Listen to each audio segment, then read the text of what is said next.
যুক্তরাষ্ট্রের রাজধানী ওয়াশিংটন ডিসিতে এক অভিজাত নৈশভোজ মুহূর্তেই পরিণত হয় আতঙ্কের দৃশ্যে।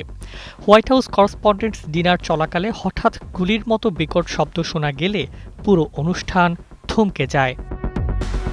শনিবার সন্ধ্যায় ওয়াশিংটন হিলটন হোটেলের বলরুমে চলছিল জমকালো আয়োজন।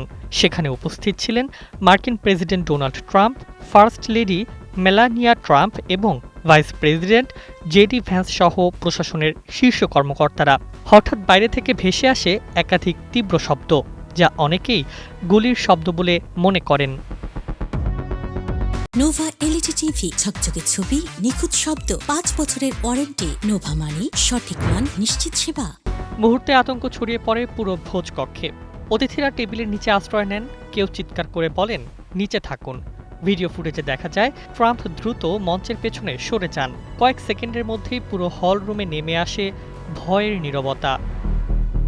পরিস্থিতি নিয়ন্ত্রণে দ্রুত সক্রিয় হয় সিক্রেট সার্ভিস। সশস্ত্র নিরাপত্তা সদস্যরা ট্রাম্প ও মেলানিয়াকে নিরাপদ স্থানে সরিয়ে নেন। একই সঙ্গে অন্যান্য শীর্ষ কর্মকর্তাদেরও দ্রুত সরিয়ে নেওয়া হয়। ভোজকক্ষ ঘিরে ফেলে ভারী অস্ত্রে সজ্জিত কাউন্টার অ্যাসল্ট টিম।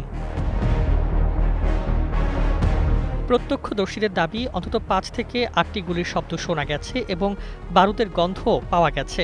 পরে জানা যায় সন্দেহভাজন এক বন্দুকধারীকে আটক করা হয়েছে। ঘটনার পর প্রেসিডেন্ট ট্রাম্প জানান তিনি ও তার সঙ্গে থাকা সবাই নিরাপদে আছেন এবং দ্রুত পদক্ষেপ নেওয়ায় নিরাপত্তা বাহিনীর প্রশংসা করেন তিনি। এদিকে এই ঘটনার পর আন্তর্জাতিক প্রতিক্রিয়া জানালেন ভারতের প্রধানমন্ত্রী নরেন্দ্র মোদী।